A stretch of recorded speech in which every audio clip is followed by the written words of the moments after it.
Hello, everyone, and welcome to yet another version of Bill Rhoden On Sports and Beyond. I always got to say that, and beyond, because we kind of go a lot of different places.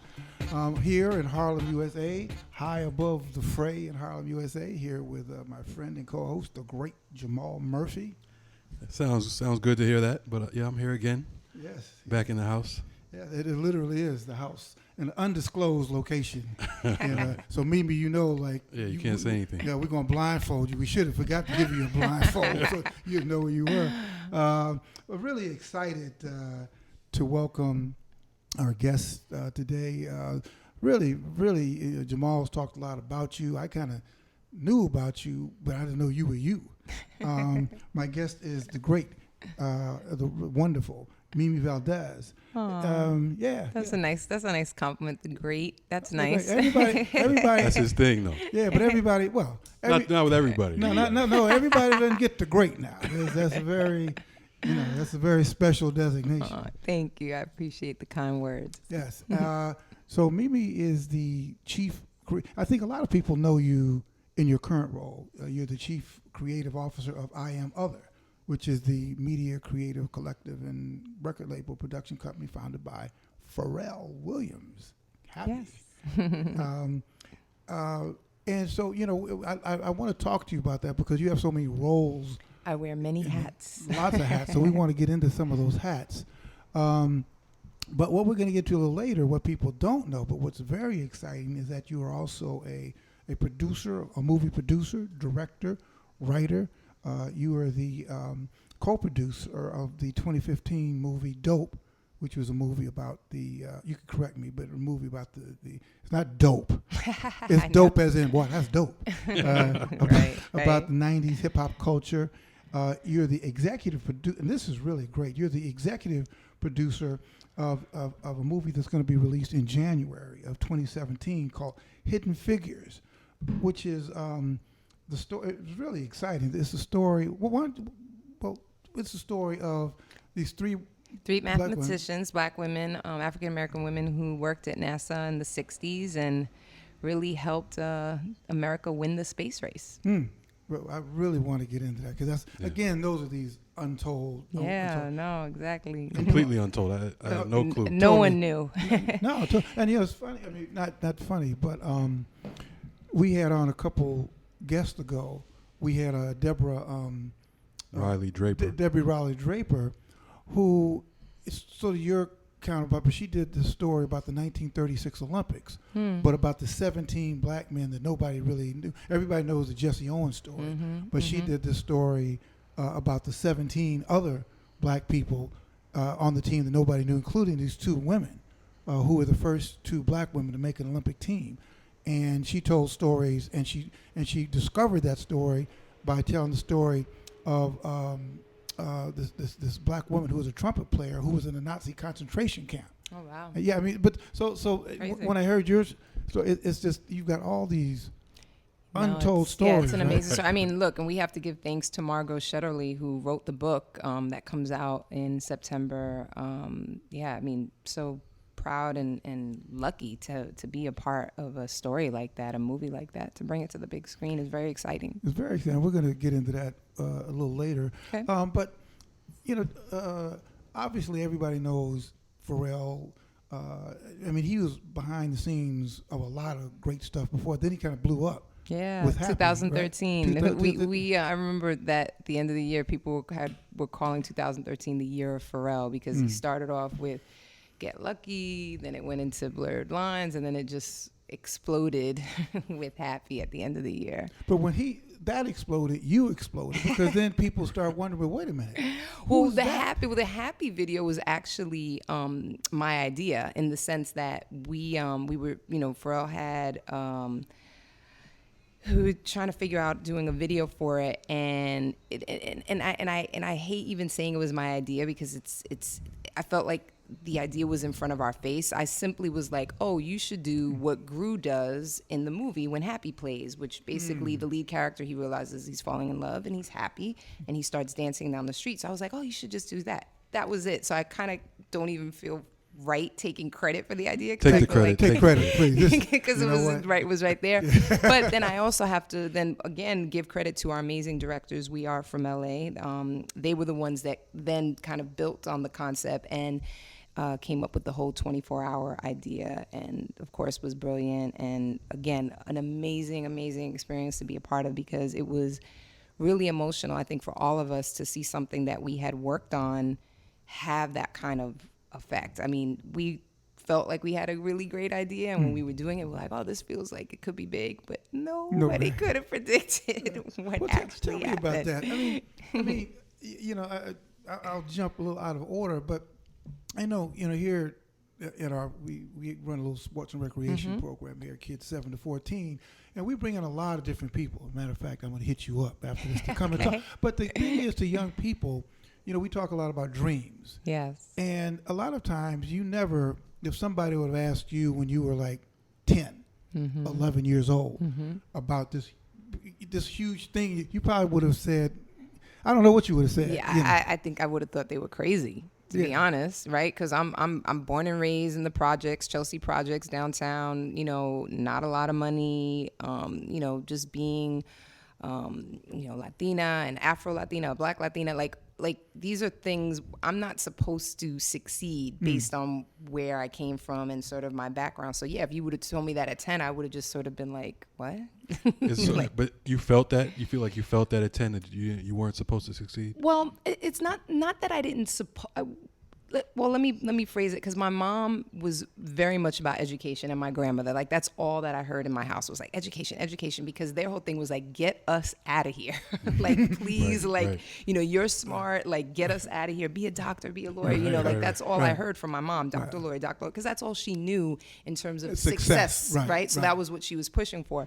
So it's not that I didn't think that I couldn't succeed. I just felt like the world didn't expect me to succeed, right, based on sort of who I was, my background and whatever. So I just felt like I had a lot of challenges, and I just knew that I had to work harder than everyone else. I had to, study. I had to, concentrate, that it wasn't just going to be, I didn't have a rich relative who just was going to hook me up with an opportunity. I knew that wasn't my reality. So it was more about just so knowing that I had the odds stacked against me, and feeling kind of excited and confident about, what it was that I wanted to do. Because at that time, 10, what did I don't think I had figured out what I wanted to do yet. Actually, maybe lawyer, because I was in my head because of mom. So that was probably like, oh yeah, maybe I'll be a lawyer, whatever.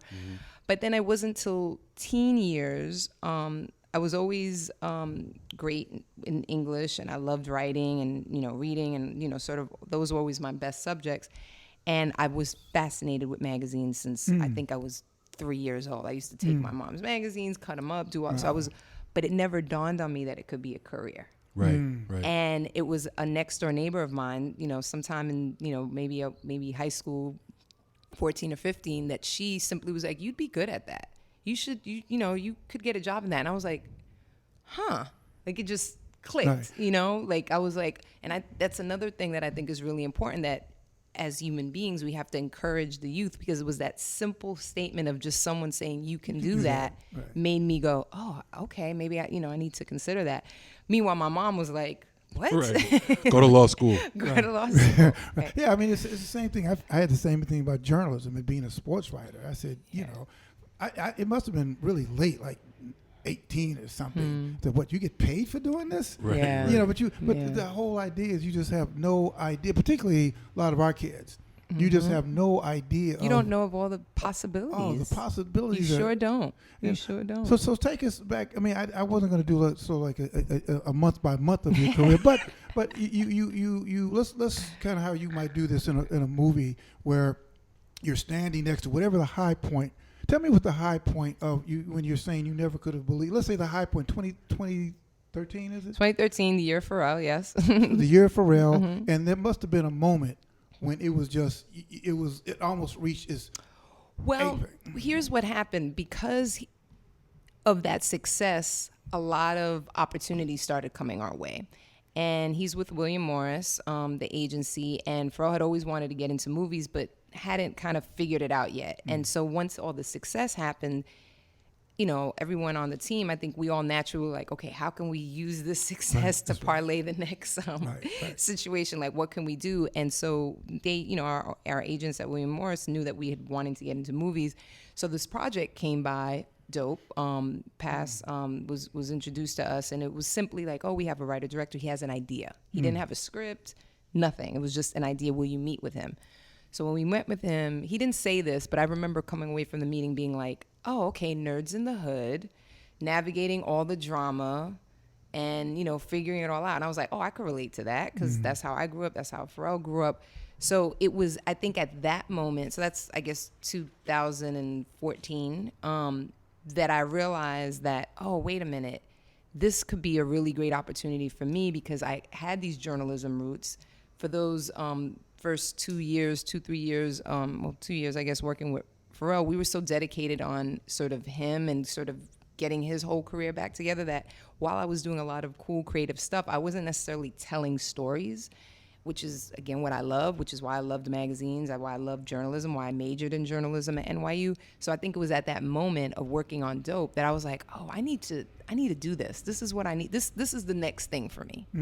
So let's go back to that high moment. Now we go back when you're 10 and you're growing up in the projects and you're this Latina woman, this Afro-Latina woman.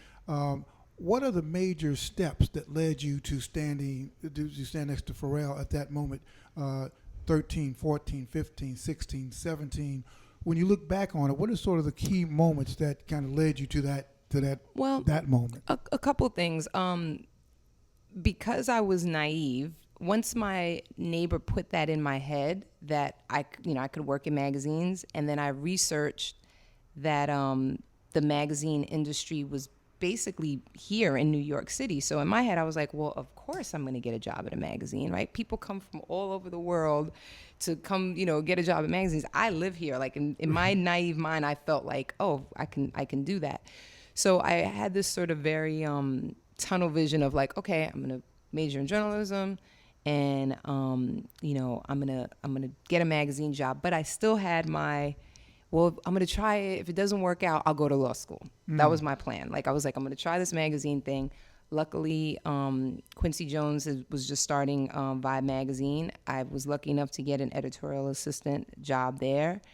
And that was an amazing experience because I was, again, even though I loved magazines, it never dawned on me. I just assumed I'd work at a women's fashion magazine because it didn't really exist, right? Hip-hop magazines and urban music culture. And The Source came a little later. But it wasn't until Vibe that when I saw that first test issue and they just kind of put it out there to see if the marketplace would respond to it, I was like, oh my gosh, this is it. This is where I need to work. It combines everything, magazines, my love of hip hop.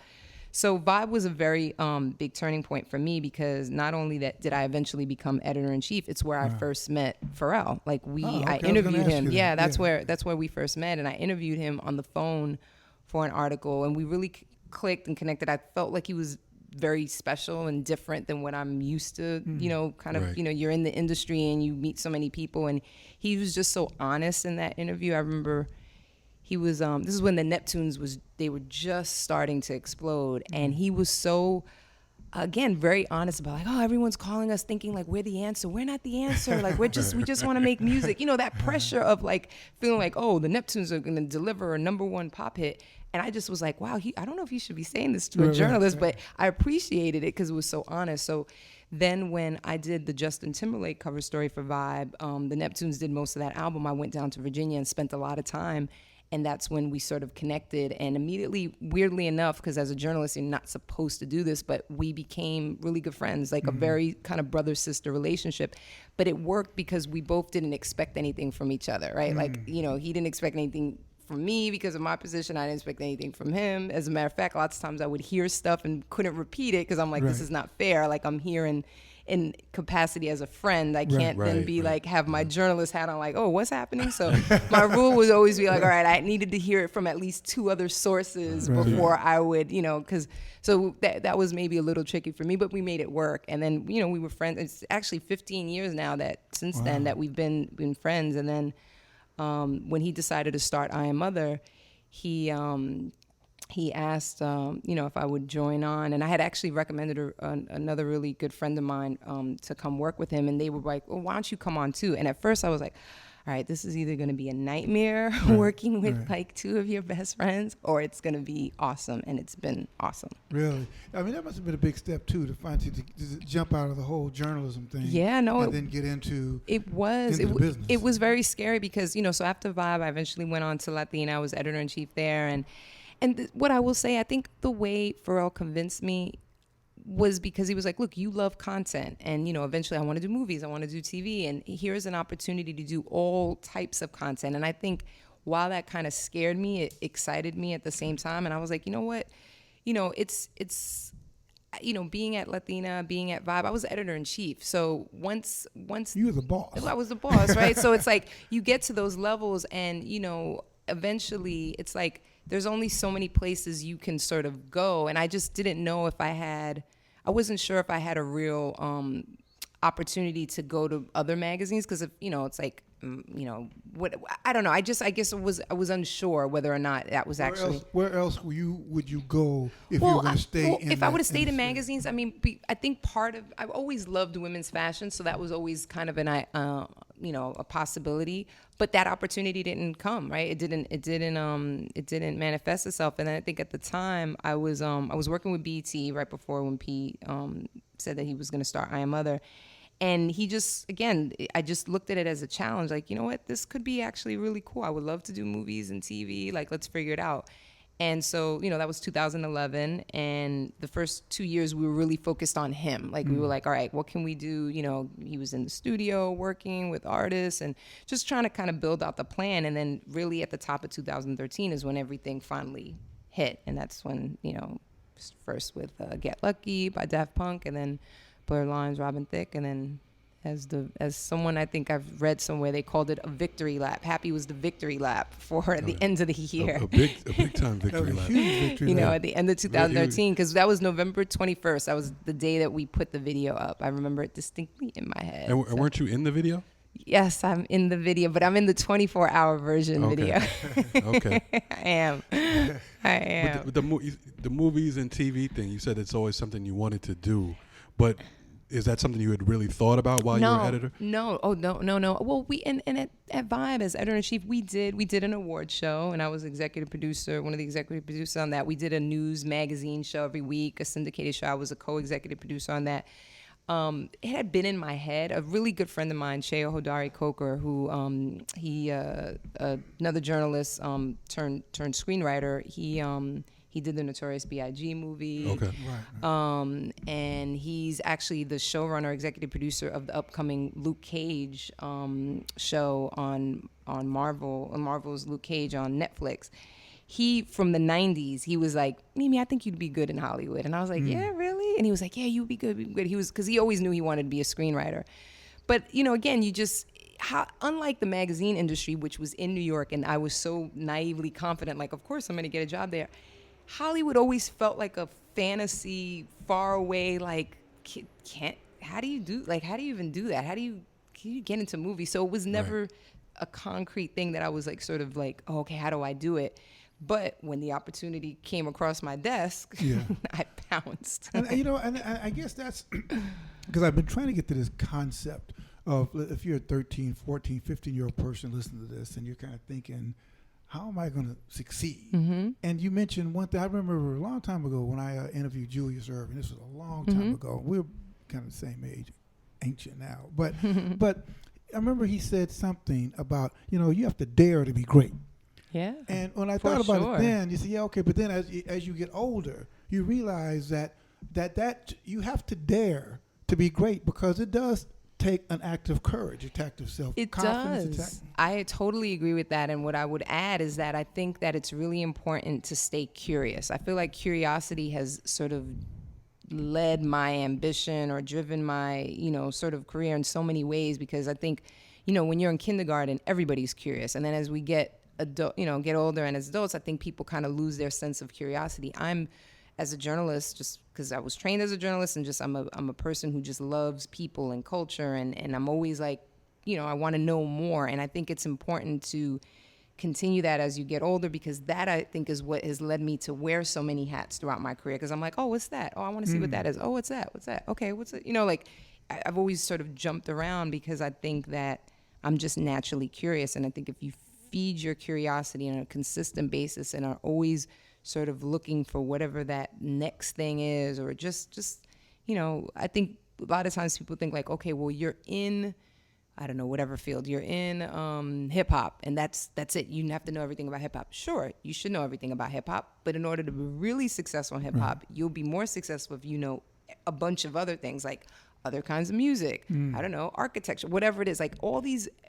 Everything informs. Sometimes it all comes together. It totally all comes together. It totally comes together. I mean, our best MCs are the most well-read ones. Like Jay-Z is, he reads books, and then that's obvious by his rhymes when you listen to him. So it's like, I just think it's important to, whatever it is that you love and you want to do, that's great, but be well versed in the world. It's super helpful.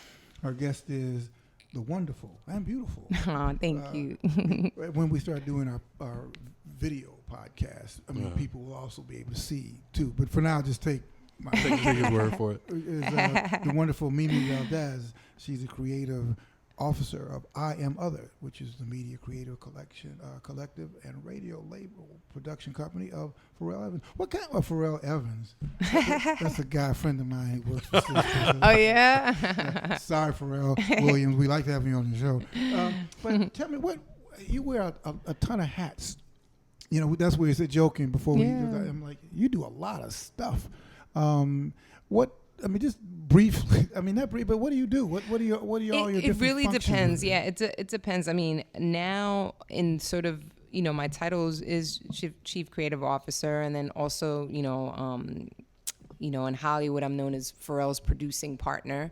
And all that means is that, I'm just out there always looking for projects, whether it's reading scripts, whether it's meeting with other producers to see what projects they have that could be interesting, whether it's reading an article and trying to figure out whether it can be turned into a story, whether it's meeting with network executives, seeing what's going on with, whatever slate they have and seeing if we can be a part of it. Obviously, movie studios as well. It really varies on day to day, but I'm a storyteller first and foremost, so I'm constantly always looking for stories that can be told in the visual medium now with my sort of new role with concentrating on film and TV.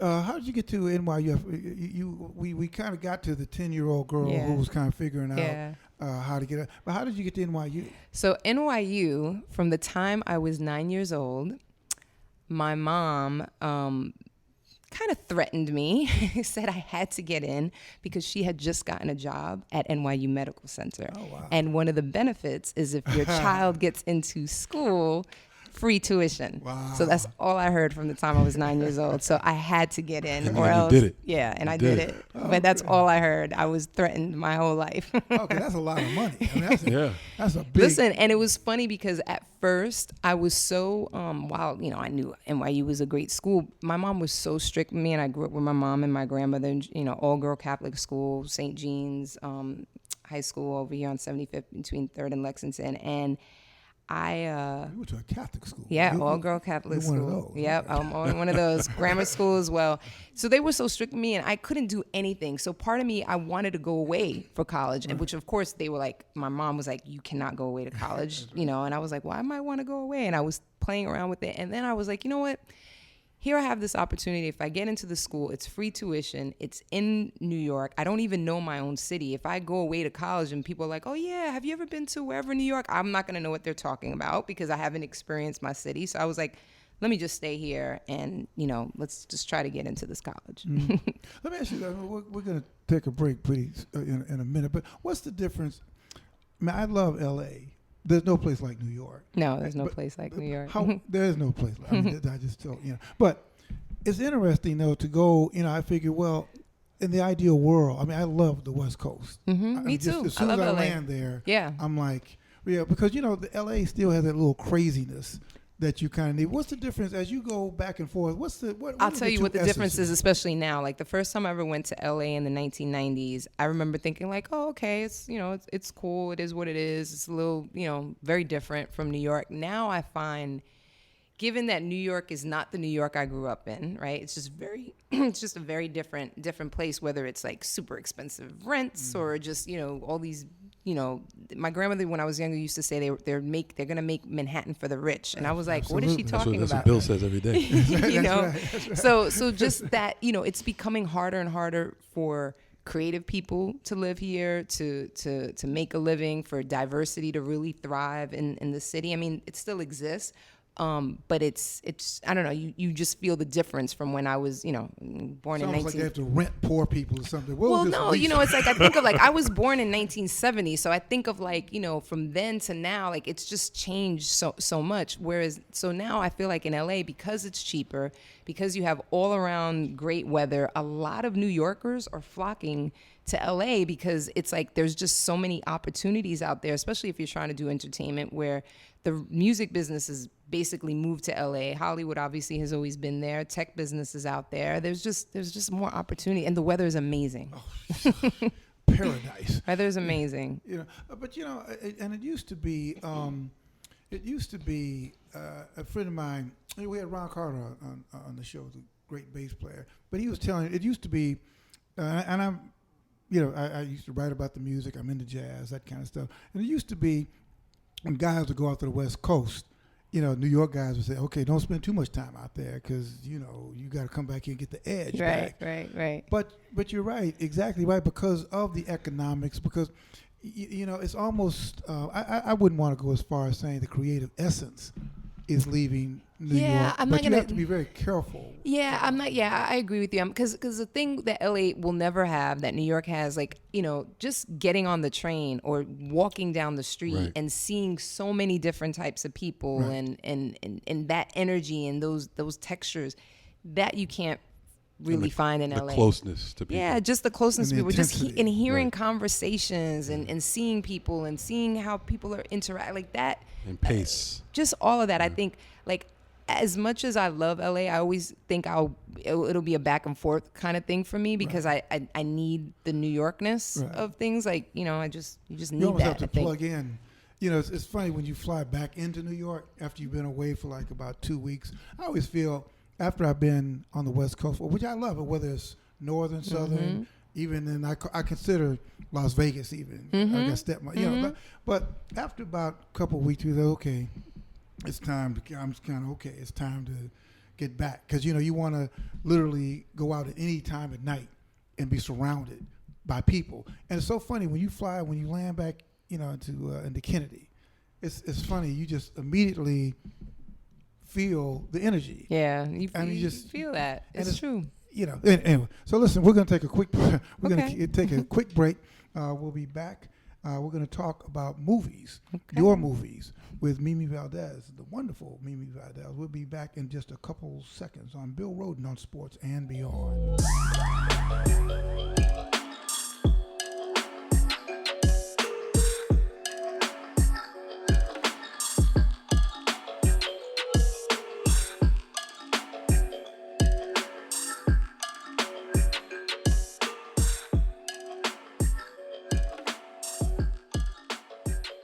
We're back, Harlem, USA, with Mimi Valdes and my friend and co-host, the great Jamal Murphy, hanging in from Brooklyn. Deep, not too deep. Not too deep. I know. It's where you live. That's gentrified, right? Oh. That's been gentrified. Been gentrified. I mean, I'm in like South Slope, Park Slope area. Oh man, it's just the whole thing is. I lived in Park Slope too. Okay. At the point we bought a little. It's another lifetime ago, but bought a little car right there on Grand Army Plaza. Oh, okay. And every time I walk by, it just sold maybe 5 years about for $500,000. More than that, I'm sure. Well, but every time I walk by the place, I almost break down and cry. Yeah. But then I have to remind myself, and I go down this whole memory lane of if I knew then, and I had to remind myself, my brother you are where you are. Yeah. And that kind of you false can't, pep talk. No. It's you will you'll just beat yourself up. You just gotta let that go and be like, look, that's what felt right at the time. I'm gonna stick by it. It didn't is what feel it right is. at the time. I said, Bill, you fucking up. You knew you were fucking up then. However, but it's relation. Anyway, listen. At the beginning of the show, we were talking about these. You're really now getting into being a producer, an executive producer. Mm-hmm. Tell us about you did Dope, which came out in 2015. Yep, last summer. So just and now on Netflix now. Oh really? Mm-hmm. It's on Netflix now. Yeah. I'm in my little home office here, I've got the big screen. I've got Netflix. I wrote it down because I want to go. Yeah, no. You check it out. in. But I want to hear about that. But I'm really, really, really excited about Hidden Figures, which is coming in January. Tell us about that because that's really a big deal. Yeah, no, that's really exciting. So that again, talk about just. This was random how this even came about. So Donna Gelati, legendary Hollywood producer, Shakespeare in Love, The Reader, Silver Linings Playbook, all movies that got nominated for Best Picture. She actually won for Shakespeare in Love, one of, I believe, 6 female producers who have ever won the Oscar. And all those movies, the lead won for Best Actress as well. So she just, she has a really good streak in Hollywood. So I had a meeting with her about another project. And then we just started talking. I was like, oh, what else are you working on? And then she starts telling me about Hidden Figures, NASA, mathematicians, African-American women, Virginia. And I might have fell off my chair. Like, I was so like, wait, what? I said, no, listen to me. I was like, Pharrell will do anything for us to be a part of this project. Wow. Please let us be a part of this project. And I think at first she was kind of taken aback, like, well, because I think she had just sold it to Fox 2000. She already did the screenplay. She had already identified a director. It was kind of everything was already done. So I think she was probably looking at me like, well, what are you guys gonna do? Like, how it's kind of done. But I was like, look, let me put you on the phone with Pharrell. Next day, I put her on the phone. We have this conversation. Pharrell, is from Virginia. Obsessed with NASA ever since he was a little boy, totally, all pro women. That's, most of the people he has working for him are women. And so we just sort of made a case. We begged. That meeting happened when I met with her was last July. We met with the studio in October, Elizabeth Gabler, head of Fox 2000. And again, just, we made a case. We were like, look, let us be involved. I was like, I can do the music, I can do this. And he had already been working on 60s inspired music, but not really knowing what he was going to do with it. And I think at one point he was like, oh, maybe it's an album. As soon as this project came out, I was like, it's for this. This is where that music is for. So then we just kept talking to them, read the script. Margot Shetterly, an amazing journalist who was in the process of writing the book. So we were doing the movie while she was still finishing the book, which was crazy. But it wasn't until, I guess we started pre-production in January, but we were still kind of figuring out our deal. Like, it was still a big question mark. So it wasn't until March that the deal finally closed and we got on this project. But man, we were desperate because we were like, this is important and we need to be a part of this story. And tell me, oh, by the way, I just want to let you know, you mentioned Shakespeare in Love. The bedroom was right there. Really? It was right there. Oh my God, that is so crazy. They put these doors here just to make it, but the bedroom was there and the whole thing. But Shakespeare in Love, that part was shot. Oh, right that's here. Crazy! Yeah, wow. So just little movie trivia.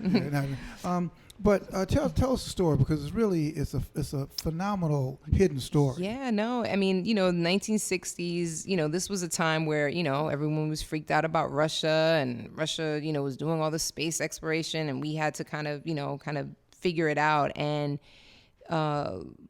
NASA had, I guess after the war, they had to hire women to, do a lot of these calculations. And then I think they got desperate and they're like, all right, well, now we need to hire black people because we need more hands, doing this sort of more brains.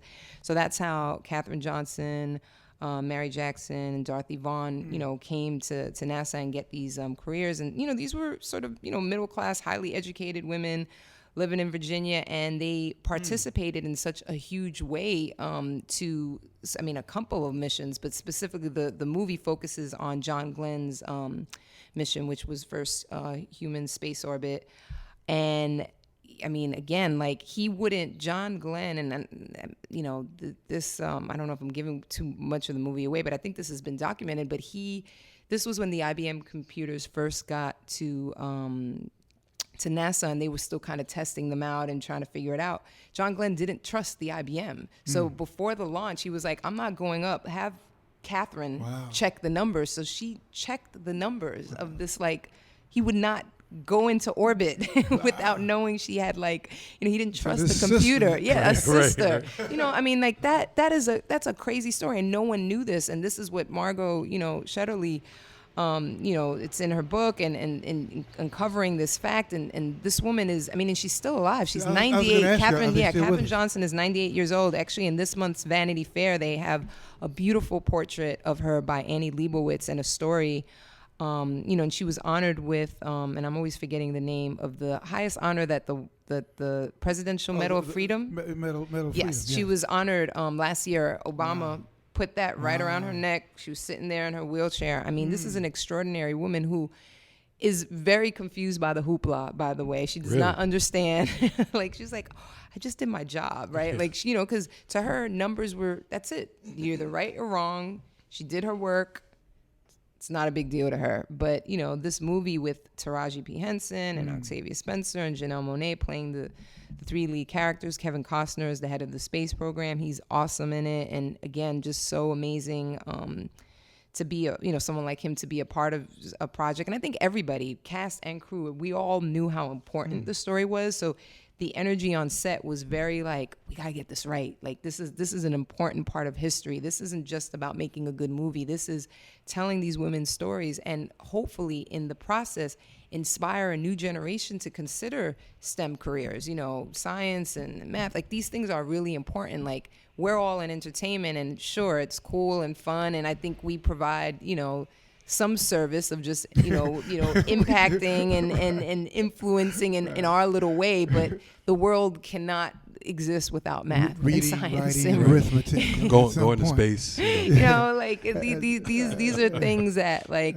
you know. So if in that was a personal goal for Pharrell and myself, that we were like, man, if we could get, you know, young girls and just young people in general excited about, like, look what math can do, look what science can do, look what you can, look the kind of impact you can have on the world. That was important to us. What impact? I mean, you mentioned at the very beginning you described yourself as a Latina, but also as an Afro-Latina.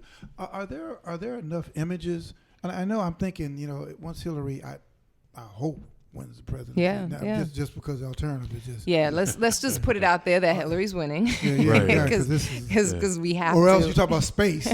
As Sunrise says, space will be the place. Yeah. If that's just. I think we're all going. We're all going. Without the numbers. Yeah, exactly. Exactly. But I think that's why there's such a excitement too about this movie, because ultimately, yes, they were black women, but this movie is about females, right? Like, this is about, like, you know, this is a female story, and I think that that's really relevant right now, in the sense that, you know, you have Hillary running, and I think we're all crossing our fingers that she wins in November. So we're gonna go into this being in the air, and there are not enough inspiring female stories, and I think that's why this movie also has some global appeal, because it is about, you know, a strong female. First of all, we've never seen this level of brilliance in women, let alone black women, on the screen. It just hasn't happened. Like, this kind of, like, it's like non-existent, which is crazy. Are there enough positive models also about Latina women? Because you know we're talking about hidden stories. Yeah, I mean, look, they exist, but again, we haven't seen them on the big screen, and I think that's what, you know, Pharrell and our goal with I Am Other and continuing to produce movies and TV is, like, you know, we obviously, you know, we're interested in all stories, but we're especially interested in the ones that haven't been told, and the ones that haven't been told are the ones mostly of people of color, and just interesting, you know, just finding things that, because to us, like, even though Dope, predominantly black faces, you know, Hidden Figures, I guess it's, you know, the leads obviously are all black, but there's, you know, a lot of white character supporting roles in there as well too.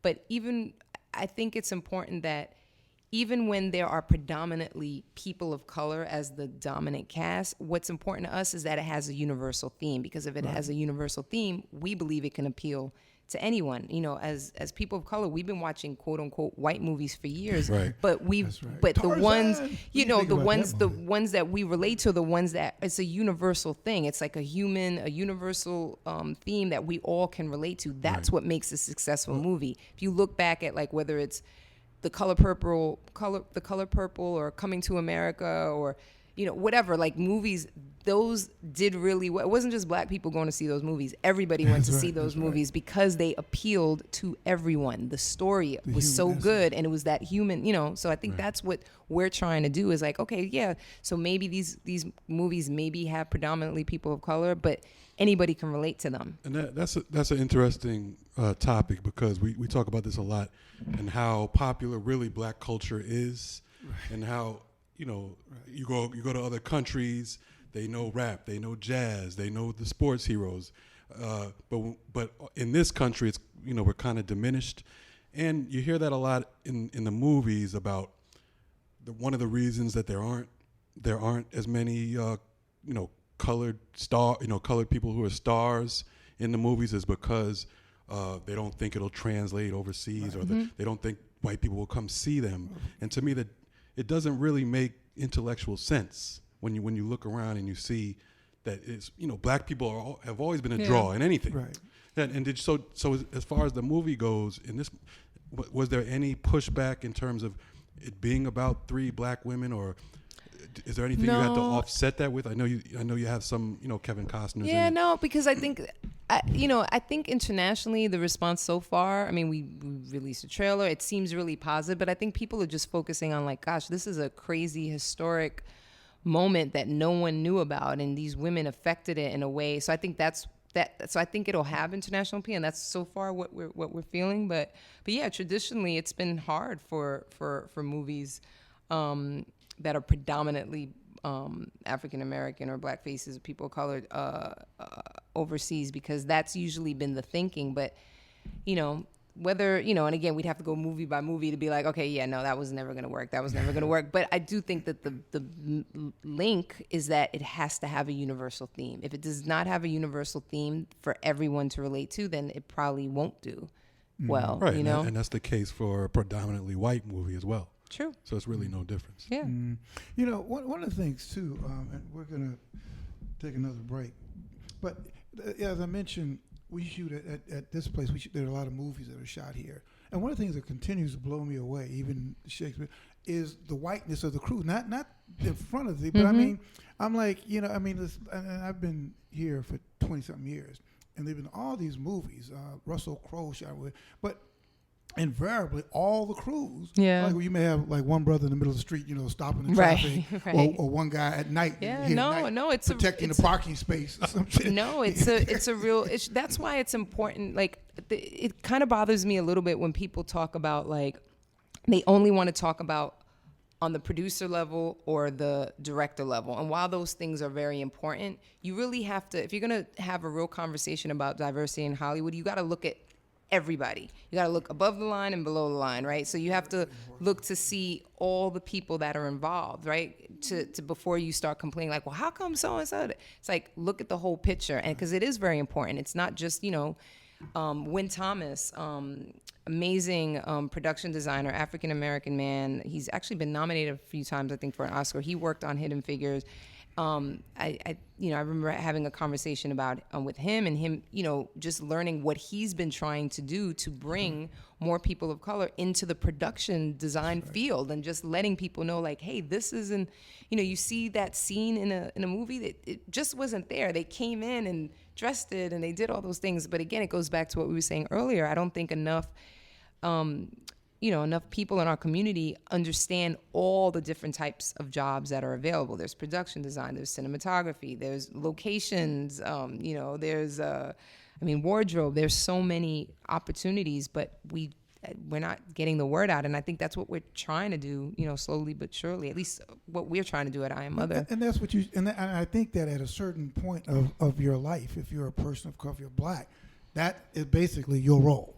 You know, at a certain point of accomplishment, your role now is sort of running that third leg of the relay, where you're handing off. For example, I'll tell companies when they come here, and sometimes I get in these debates, we run the sports program, the recreation program here on Saturdays, and they're set up. I'm like, you know what? I would like you to take our kids, because we go to the Crip Chapel and we go to these places, but I would love to see the kids look at how it's transformed, how this Crip Chapel is transformed into this 1920 movie set. Right. And what are all the jobs? And I'm trying to get people as they come here to spend an afternoon with the kids, saying, listen, these are the grips. These are the guys who do this. And kids who are like 12, they say, man, we never even knew those jobs existed. Exactly. I always say, like, when people, you always hear a lot of complaints about, the kids in our community, like, oh, they just want to be rappers or ball players. And I'm like, well, first of all, that's not what they're only saying. But for the ones that are saying that, a lot of times it comes from that's what they know as guaranteed success, because they know somebody who knows somebody who knows somebody who became a rapper or became a basketball player. Like, those seem like tangible experiences or goals because they've seen it done. But if they were to know, like, you can make six figures being a graphic designer, like if they knew those things and were exposed to it, then I think it would be a different story. Yeah. Our guest is Mimi Valdes. She's the creative director. She wears a lot to have. Chief Creative Officer. Chief, what did I say? I don't know, creative or something. Well, but here, bottom line. Bottom line, exactly. Chief Creative Officer of I Am Other, which is Pharrell Williams Media Creative Collective. We're going to take a quick break, and when we come back, we wrap up. I want to continue this conversation because I want to talk about power and control. And at the end of the day, it's a cliche, but that's kind of what life is about. It's power. I mean, it's about more than that, but it's about power and control. Who controls what you see? Who controls how it gets there? Who green lights? And how can we, as people of color, do that? And the thing is, and we'll talk about when we come back. I'm gonna. Have you been following the Colin Kaepernick thing? Oh yes. Yes. Oh yeah. This I is was Bill like, wait, Rhoden what? On Sports. No. We have Yes. one sports question. Yeah, but you've been following that about the whole thing. Yeah. Because it's about power, control, image, and others. So we're going to take a quick break and come back with the real story. We're going to come back in just 2 seconds on Bill Rhoden on Sports and Beyond.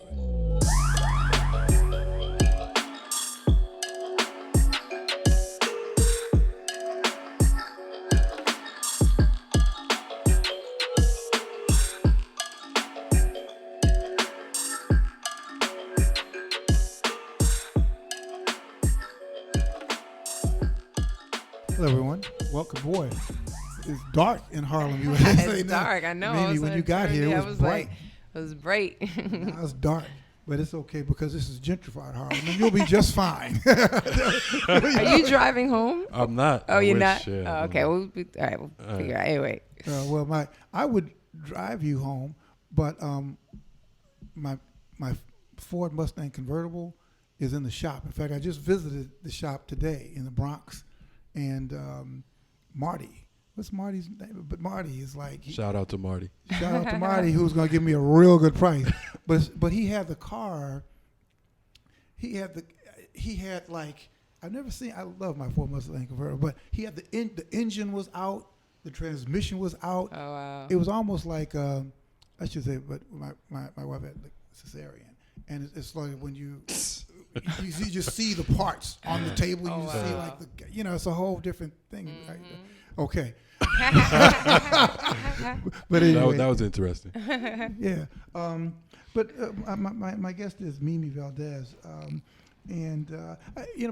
before we were talking about me seeing the movie crews and how important it is. It's fine to be the actors, but the power and control. And one of my questions, again, I spent 30-something years at the New York Times, 26 just writing basically opinion about largely about power and control and how you get it. And one of the things I'm wondering, and this is kind of having been a jazz critic, then writing in sports for so long, and now kind of things are converging.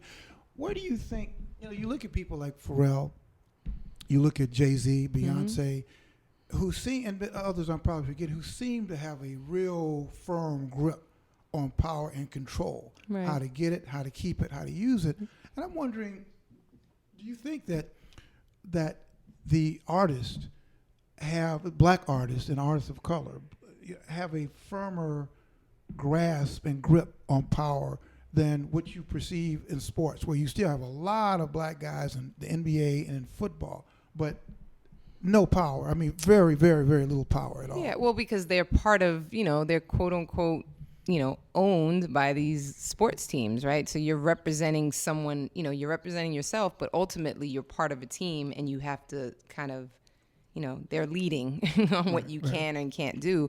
Whereas music artists, they have all the power. Like, they can decide what they want to do. Obviously, depending on, who they are, they're still answering to a label. But once you get to a certain point, the label is kind of answering to you, because you have all the power. When when you're Beyonce, her record label's not telling her what to do. She's telling them what to do. Has that changed? I mean, is it changing? Because there was a time, remember we were talking a couple of weeks ago with Euless Cathy, who does a lot of jazz stuff. He's and he was talking about back in the day when you had like the labels kind of controlled everything, Atlantic or whatever. But he's saying now, because the delivery system of music is changing. I think that's changing. I mean, I'm not super well versed in sort of all the record industry stuff and that part of sort of Pharrell's sort of life. But what I can say, just being, from where I sit, and obviously my past as a music journalist, and just kind of, seeing everything, totally, like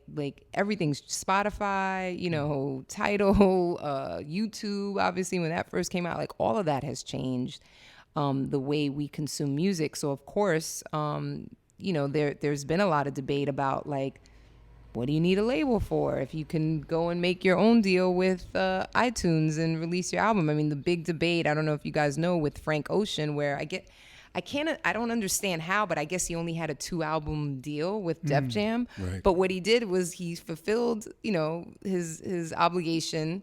And then with Endless, that second album he did, and then literally, I think, a week later, he released with iTunes. with iTunes, right. He released and went around Blonde, around the label. Yeah, because he didn't have a label. But right. I guess there's a question of, like, well, you just delivered one, to fulfill your obligation. Isn't there supposed to be some sort of, I don't even know. I'm like speaking off of like just what I read, but I'm like, wow, that's kind of amazing. That's so daring that he was just like, whatever, I'm just going to go ahead and not only am I going to make my new deals directly with iTunes, I'm going to release it and kind of cannibalize that other record that I gave to you right. guys. Wow. Like it's kind of crazy. Like a week like ago. Video album, it was like a video album. And look, that's amazing too. And I'm sure that it'll do well, but I can imagine as the label, they're probably like, what is going on? And I heard that supposedly they have banned now, like, artists doing streaming things. But again, I don't know how much they're going to be able to control that. Who could ban? I mean, how do you enforce? I guess, and this gets back to power and control. If you got enough power, you can find a way to crush people. Totally, right. Of course, of course. I mean, it just, again, like, once you get to a certain point, I just don't know how useful labels can be. Labels definitely, radio and labels definitely go hand in hand. So if you want that kind of success, right. I think they still have a very good stronghold on the radio industry. Right. But, there's, whether it's Lana Del Rey or Tyler, the Creator, I mean, there's so many artists who are successful and make a lot of money and don't have any songs on the radio. But it's also goes back to that daring to be great thing, because the people, I mean, I think there's still the easier way to do it is to sign with a label, basically sign your life away, get some sort of advance. But when when you're more confident in yourself and you have that dare to be great mentality, it'll lead you. The rewards are probably greater down the line. Totally, but you got to remember, I mean, a lot of artists, sign the deals because they think they need the help from the label, or they're like excited about it in advance, or whatever it is. But like Chance the Rapper, from the minute we heard him, everybody was trying to sign him. He was like, I'm never signing to one of you guys. I'm going to keep all the control. Thank you very much. Right. And that's paying off now. Yep, totally paying off. But Best thing he ever could have did. Yeah, but you have to have that deep. You have to have that, and also the means to be able to do that, right? As well.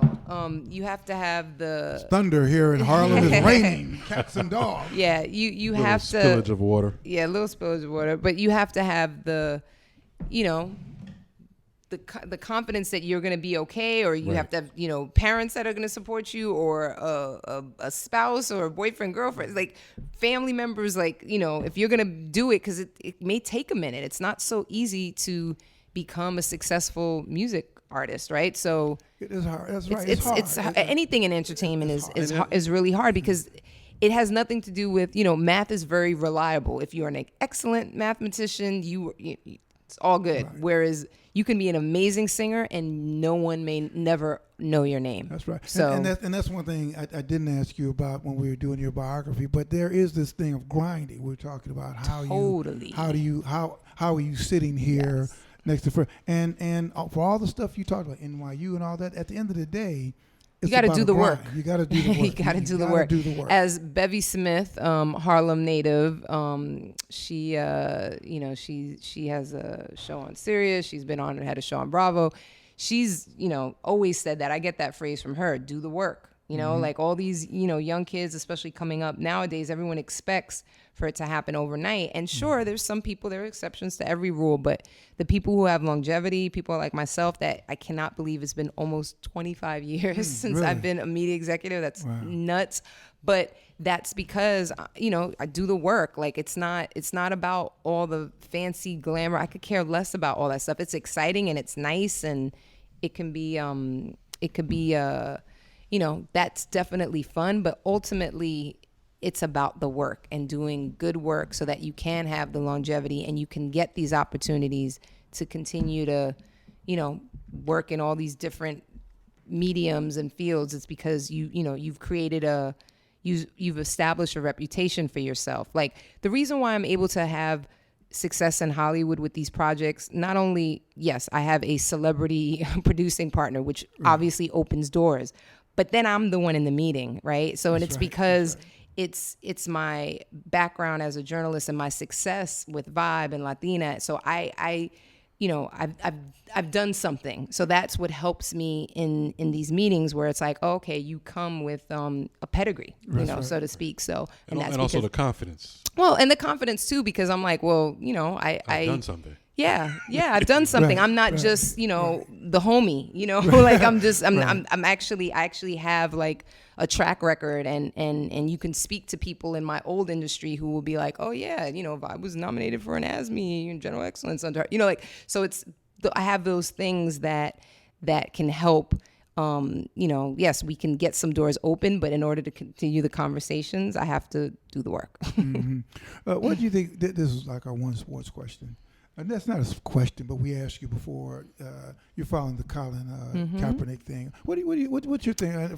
For those of you, Bill Rhoden On Sports, you know about this, but about the brother decided that he wasn't going to sit out the national anthem. Or what do you think? I get it. I didn't understand it. I mean, this country has not been kind to people of color. It's a country built on slavery, and for people, anyone who's screaming, "Oh, he's not patriotic," it's like, but do you understand why he would want to make that choice? I mean, I think if we were going to talk about, being a patriot and what it means to live in America and whatever, then you have to, freedom of speech, opinions, like all that is welcome here. And if he feels, whether it was in that moment or whether it's forever in his life, that he does not want to do that, he has that right. That's kind of part of what America is built on, right? Like people have the right to express their opinion. He doesn't agree with it.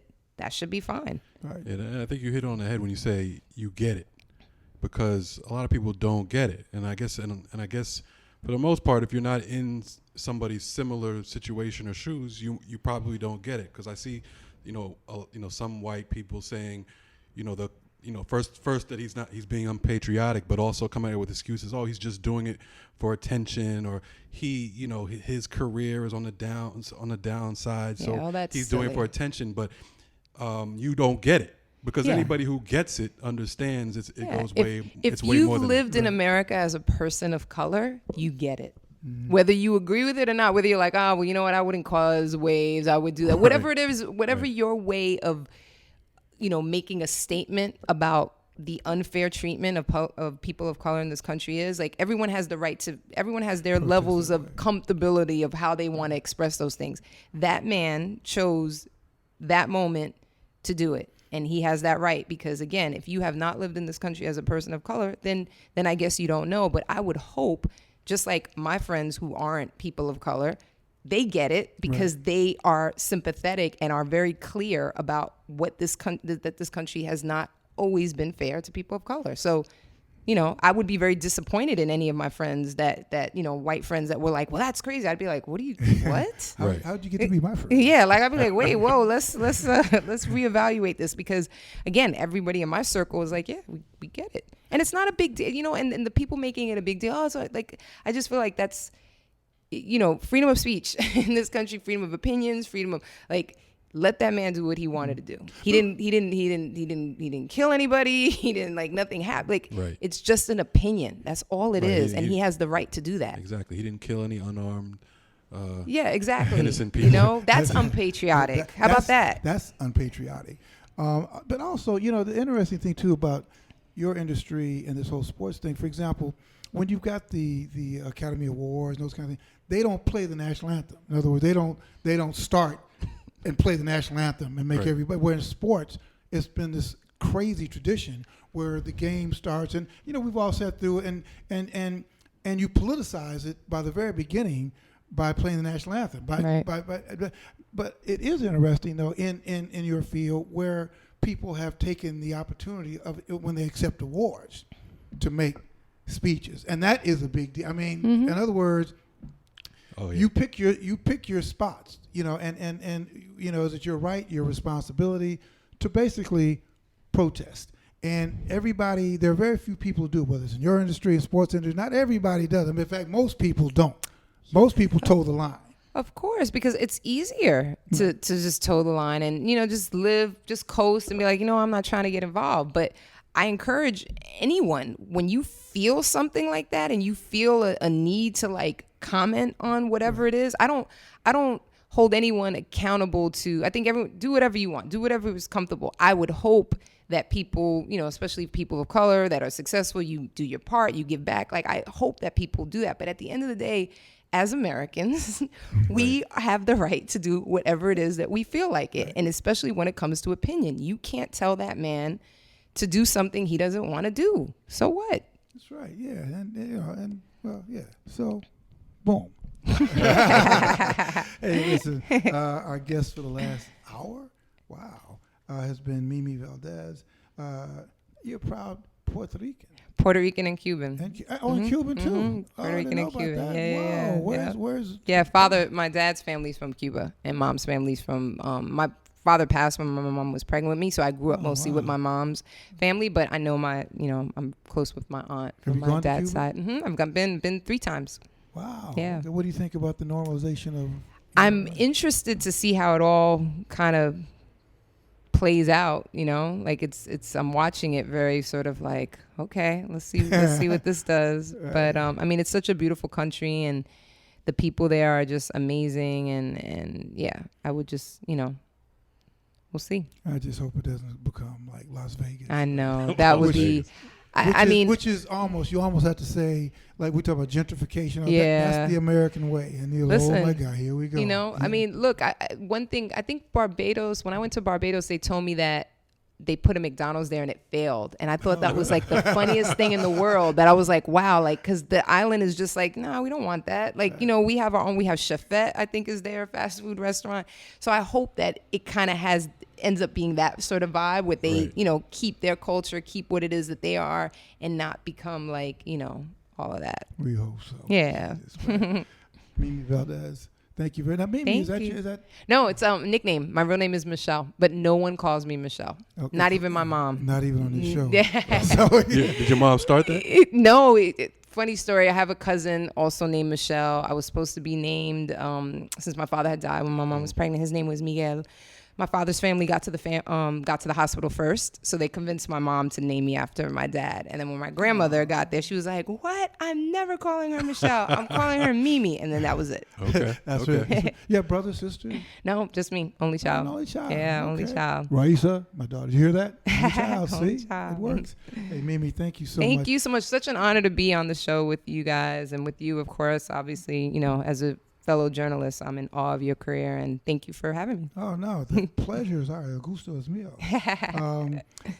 Mimi Valdes is chief creative officer of I Am Other.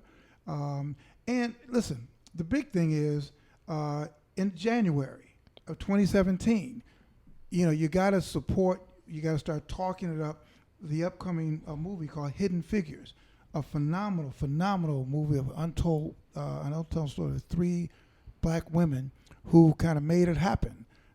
So You sure did. Yeah, a lot of love, a lot of respect, great accomplishment. Thank you. Really great, man. Thank you. This is really tremendous. Thank you so much. Thank you so much for having me. Yeah, absolutely. You gotta come back, as they say, tomorrow. Hey, thank you so Cool, much. thank you. All right, everybody, we'll be back. God bless. We'll see you on the other side in Harlem, USA. Bill Rhoden on Sports.